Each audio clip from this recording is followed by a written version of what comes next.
नमस्कार बच्चों। आज अपन पढ़ेंगे कॉर्डेट के अंदर वर्गीकरण यानी कि क्लासिफिकेशन। कॉर्डेट का जो क्लासिफिकेशन है कई सारे वैज्ञानिकों द्वारा दिया गया, जिसमें से जो सबसे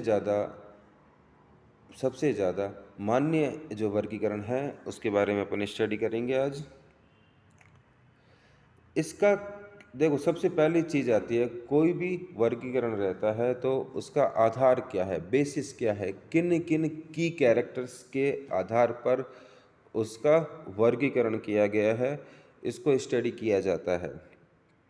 पहले वह मुख्य बिंदु निर्धारित किए जाते हैं, फिर उन मुख्य बिंदुओं को अपने आधार बनाकर अलग अलग तरीके से वर्गीकरण किया जाता है। तो इसमें 3-4 अपने पास पॉइंट्स हैं। सबसे पहला पॉइंट है क्रेनियम यानी कि कपाल। देखा जाता है कि ना कपाल किस प्रकार का है, डाइकोंडाइलिक है, मोनोकोंडाइलिक कपाल है, ठीक है। संरचना कैसी है कपाल की, कितनी हड्डियां पाई जाती है, कौन कौन से प्रकार की हड्डियां पाई जाती है। दूसरा कैरेक्टर आता है जॉज ऑफ जॉज एंड जोड़ीदार उपांग या फिर पैड अपेंडेजेस को लिया जाता है। इसमें देखा जाता है कि जॉ सस्पेंशन कैसा है, प्राणियों के अंदर जॉ सस्पेंशन के आधार पर वर्गीकरण किया जाता है कॉर्डेट्स के अंदर। इनमें क्या रहता है बच्चों कि जॉ जो रहता है, जबड़ा जो रहता है, वह किस प्रकार से अटैच रहता है स्कल से, इसको देखा जाता है। और इसमें कौन कौन सी हड्डियां पाई जाती है।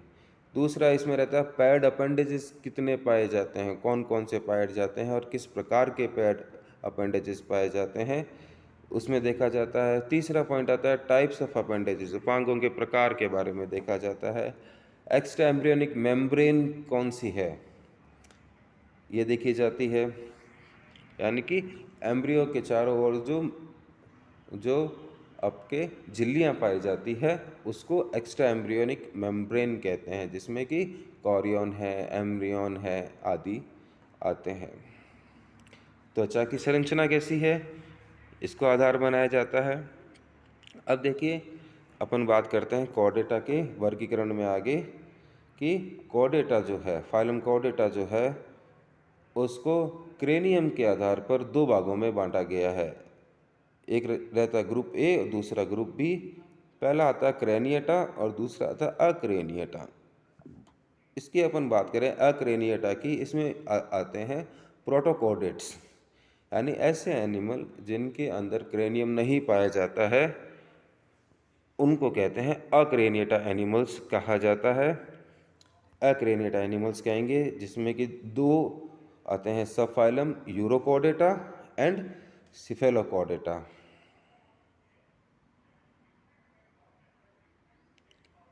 यूरोकॉर्डेटा के अंदर 3 क्लासें आती है, लार्वेशिया, एसिडिसिया और थैलिएशिया, जबकि सिफेलोकॉर्डेटा के अंदर एक ही क्लास आती है, लेप्टोकार्डियाई। जबकि इसकी बात करें, क्रेनिएटा की अगर बात करें तो यानी कि हायर कॉर्डेटास है, इसमें आते हैं वर्टिब्रेट्स। अब देखिए, मैंने जो बताया था पिछली क्लास में आपको, वर्टिब्रेट्स कॉर्डेट्स का हिस्सा है।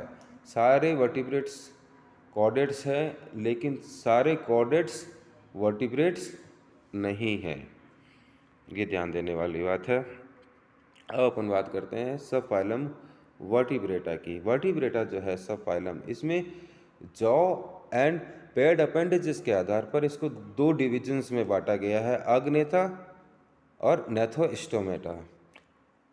पहला आता है अग्नेथा, का मतलब क्या है, जिनमें जबड़े नहीं पाए जाते हैं। ऐसे एनिमल जिनमें जबड़े नहीं पाए जाते हैं, जैसे कि एनिमल्स इसमें आते हैं पेट्रोमाइजोन है, लैम्प्रेज है आदि।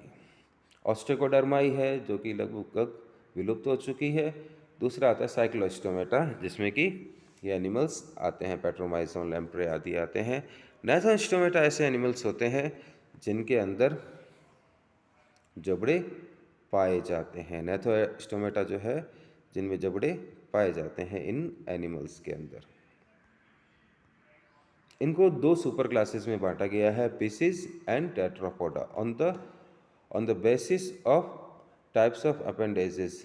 ठीक है, पीसीज को भी दो भागों में बांटा गया है। अगेन पहला आता है प्लेकोडर्माई, तीन भागों में बांटा गया, प्लेकोडर्माई कार्ड, दूसरा आता है कॉन्ट्रिक्थीज एंड तीसरा ऑस्टिक्थीज। ठीक है ना, प्लेकोडर्माई फेसिस विलुप्त हो चुकी है, और सेकंड वन जो है कॉन्ट्रिक्थीज जो है, इनके अंदर कार्टिलेजिनस स्केलेटन पाया जाता है। ऑस्टिक्थीज जो फिशेस है, इनके अंदर बॉनी स्केलेटन पाया जाता है। दूसरा इसमें सुपर क्लास जो थी वो थी टेट्रापोडा। टेट्रापोडा के अंदर चार क्लासेस पाई जाती है, amphibia, reptilia, aves and Mammalia. Amphibia, reptilia, aves and Mammalia.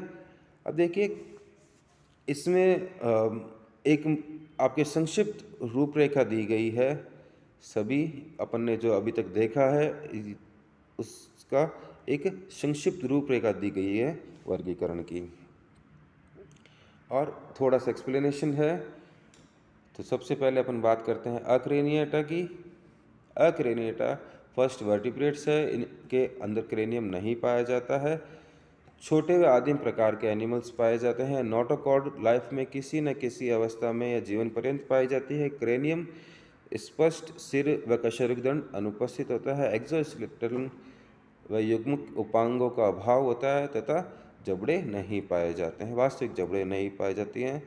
फेरिंजियन गिलस्लिट्स जो है भ्रूणीय वयस्क अवस्थाओं में पाई जाती है। यूनिसेक्सुअल भी हो सकते हैं, बाइसेक्सुअल भी हो सकते हैं। एसेक्सुअल एंड सेक्सुअल रिप्रोडक्शन इनमें पाया जाता है। तो ये आपके थोड़ा सा इसमें के अंदर एक्सप्लेनेशन दिया गया है अक्रेनिएटा के बारे में।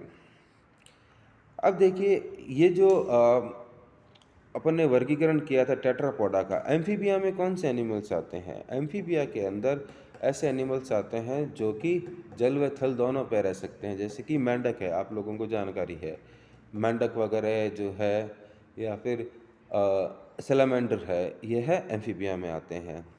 रेप्टाइल्स के अंदर लिजर्ड्स हैं, लिजर्ड्स है, स्नेक है, क्रोकोडाइल है आदि एम्फीबियन इसमें रेप्टाइल्स में आते हैं। एविज के अंदर सारी बर्ड्स आती हैं, सारी बर्ड्स सारी एविज में आती है। मेमेलिया जो है, मेमेलिया के अंदर ऐसे एनिमल्स आते हैं जिनके अंदर मेमरी ग्लैंड्स पाई जाती है, वह मेमेलिया के अंदर आते हैं। आगे की क्लासों में बच्चों अपन ये जो वर्गीकरण है इसको डिटेल में स्टडी करेंगे।